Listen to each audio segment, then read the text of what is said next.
제주 4.3 사건 당시 집단 학살터인 제주공항에서 발굴됐던 희생자 유해 2구의 신원이 새롭게 확인됐습니다. 4.3 당시 행방불명됐던 제주 출신 군인과 경찰에 끌려갔던 주민이었는데 다양한 사람들이 희생됐던 집단 학살을 입증하는 근거로 주목을 끌고 있습니다. 조인호 기자입니다. 제주공항 남북 활주로 인근에서는 지난 2007년부터 2년 동안 4.3 희생자 유해 발굴이 진행됐습니다. 이곳에서는 4.3 희생자로 추정되는 유해 388구가 발굴됐고 141명의 신원이 확인됐습니다. 그런데 이곳에서 발굴된 4.3 희생자 유해 2구의 신원이 새롭게 확인됐습니다.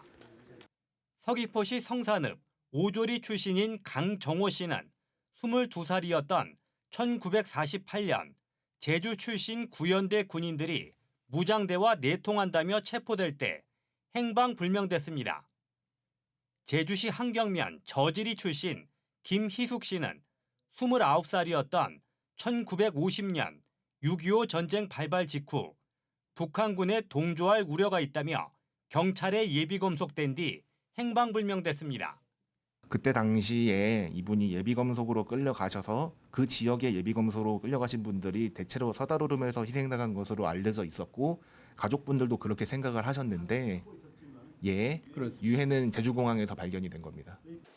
이들의 유해는 이미 17년 전에 발굴됐지만 유가족들이 지난해 체열에 참여하면서 유전자 검사로 뒤늦게 신원이 확인됐습니다. 두 희생자의 신원은 유가족들의 적극적인 유전자 검사 참여로 김희숙님은 손자의 체열로 그리고 강정호님은 조카의 체열로 신원이 확인되어 결정적 단서가 되었습니다. 제주 지역에서는 지금까지 4.3 희생자 유해 417구가 발굴됐고 다른 지방에서 발굴된 2명을 포함해 147명의 신원이 확인됐습니다. 제주도는 이번에 신원이 확인된 4.3 희생자 2명에 대한 결과 보고회를 오는 24일 제주 4.3 평화공원에서 열고 유해 발굴과 유전자 감식 작업을 지속적으로 추진하겠다고 밝혔습니다. MBC 뉴스 조인호입니다. 제주도가 지난 2022년부터 제1제주인 4.3 희생자 유족 1,013명에게 78억 원의 보상금을 지급했습니다. 4.3 희생자 보상금은 국내외 구분 없이 지급하는데 제주도가 지금까지 6만 2천여 명에게 지급한 전체 보상금은 4,557억 원으로 이 가운데 해외 거주자는 1.9% 정도며 일본이 85%로 가장 많습니다. 제주도는 제1제주인들의 보상금 수령을 위해 주 오사카 총영사관에 행정인력 1명을 배치했고 4.3 지원과에도 일본어 가능 인력 3명을 배치했습니다. 제주의 아픔과 평화의 메시지를 담은 제주 4.3 추모곡이 로마 바티칸에서 울려 퍼집니다. 제주도의회는 제주 4.3 추모곡인 평화 레퀴엠이 오는 6월 로마 바티칸 대성당에서 연주된다고 밝혔습니다. 이번 행사는 제주 4.3 유족이자 독일 오스나브리크 시립극장 소속 부종배 성악가의 기획으로 시작됐으며 로마 오페라 극장 연주자와 로마와 제주 청소년들의 협업으로 진행됩니다. 제주 제2공항 전략환경영향평가 보안 용역을 맡아 제2공항이 가능하다는 결론을 낸 업체가 제2공항 근처에서 추진되는 대규모 개발 사업에 참여하고 있는 것으로 제주 MBC 취재 결과 드러났습니다. 제2공항 전략환경영향평가의 입지 타당성 분석 결과가 객관적인지를 두고 논란이 커질 전망입니다. 송원일 기자가 단독 취재했습니다. 2021년 제주 제2공항은 무산되는 것처럼 보였습니다. 환경부가 제2공항 전략환경영향평가에 대해 보완과 재보완에 이어 반려 결정을 내렸기 때문입니다. 그런데 당시 국토교통부는 반려 사유를 보완할 수 있는지 검토하는 용역을 발주했습니다. 두 차례 유찰 끝에 수의계약으로 이 용역을 맡은 업체는 도화 엔지니어링. 이 업체가 2022년 10월 제출한 용역 결과 보고서입니다. 조류 충돌 영향 등 4가지 반려 사유에 대해 전체적으로 보완 가능한 것으로 분석됐다고 결론냈습니다. 이 용역 결과를 토대로 환경부는 2023년 3월 6일 조건부 협의 결정을 내렸고 사실상 제2공항 건설이 결정됐습니다. 그런데 제2공항에서 5km 떨어진 성산읍 신천 목장 개발을 위한 특수 목적법인인 제주 시트러스 PFV가 환경부 발표 25일 뒤인 2023년 3월 31일 설립됩니다. 도화 엔지니어링의 2023년도 재무제표에는 제주 시트러스 PFV에 20억 원을 출자해 34.48%의 지분을 갖고 있다고 돼 있습니다. 제주 제2공항과 인접한 이곳 12만 제곱미터 부지에 대규모 휴양 리조트가 개발되면 객실 189개를 갖춘 휴양 콘도와 식물원 등이 들어서게 됩니다. 도내 시민단체들은 제2공항 건설이 가능하다는 용역 결과를 내놓고 동시에 제2공항 인근에 대규모 개발 사업을 추진하는 것은 이해 충돌 우려가 있다고 지적합니다. 보완 가능성 검토 용역을 지금 진행하면서도 그 결과에 대해서도 이제 부실 검토라는 지적들이 많았었거든요. 그런데 이제 이게 가능하다라는 취지의 결론이 났고 또 바로 이제 그 인근에 개발 사업을 투자를 지금 같은 사업자가 했다면은 이거는 뭐 상당한 연관이 있는 논란이 되는 문제라고. 이에 대해 도화 엔지니어링은 특별한 입장을 밝히지 않았습니다.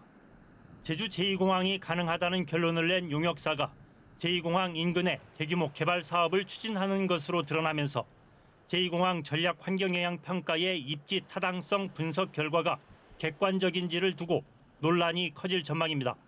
MBC 뉴스 송원일입니다.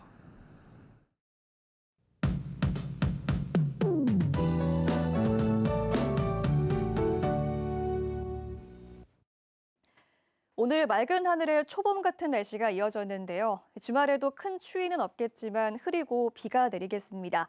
산간 지역은 낮은 구름이 유입되면서 안개가 짙게 끼겠고 빙판길이 예상됩니다. 산간도로에서는 교통안전에 유의하셔야겠습니다. 비는 일요일 새벽까지 10에서 40mm가 가끔 내리겠고요. 기온이 낮은 높은 산지에는 1에서 5cm의 눈이 오는 곳도 있겠습니다. 눈비가 그치고 일요일 오후부터는 차차 맑아지겠습니다. 밤사이 구름이 이불 역할을 해주면서 내일 아침에는 기온이 오늘보다 올라갑니다. 내일 아침 최저기온 북부 지역 6도, 남부 지역 7도 보이겠고 동부 지역 5도로 시작하겠습니다. 내일 한낮 최고 기온은 북부 지역 11도, 남부 지역 12도까지 오르면서 오늘 낮과 비슷하겠습니다. 바다의 물결은 제주도 전 해상에서 잔잔하게 일겠습니다. 항해하거나 조업하기 무난하겠습니다. 다음 주부터는 다시 추워지겠는데요. 북쪽에서 한기가 내려오면서 평년 기온을 밑돌겠고 다음 주 내내 평년보다 추운 날씨가 이어질 전망입니다. 건강관리 잘 해주시기 바랍니다. 날씨 전해드렸습니다. MBC가 단독 보도한 노상원 전 정보사령관의 수첩에서 확인된 수거대상 제주도 수집소 이송 계획에 대해 진보당 제주도당이 비판했습니다. 진보당은 4.3의 아픔을 지닌 제주도를 수거와 학살의 현장으로 음모했다며 내란 수괴 윤석열을 신속히 파면하라고 요구했습니다. 진보당은 노 전 사령관의 계획이 1948년 불법 계엄령으로 제주도민 3만 명을 대량 학살했던 4.3의 뼈아픈 역사를 떠올리게 한다고 주장했습니다.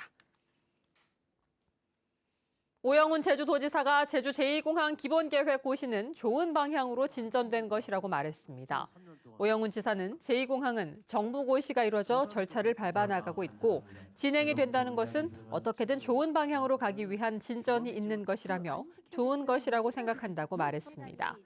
오영훈 지사는 제주 평화대공원 스포츠타운 반대는 스포츠에 대한 개념 정의가 잘못된 것이라며 계획대로 추진하겠다고 밝혔습니다.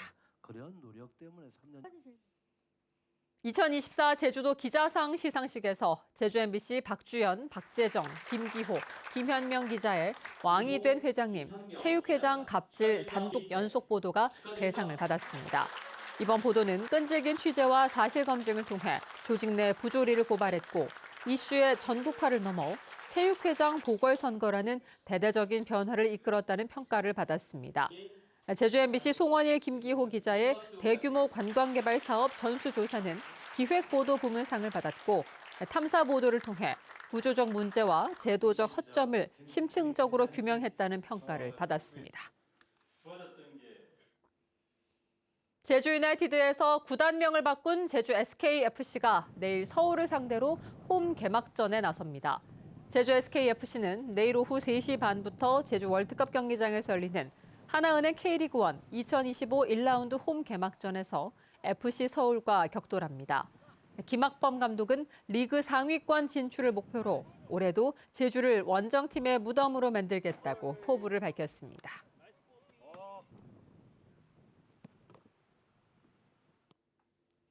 뉴스데스크 제주였습니다. 시청해주신 여러분 고맙습니다.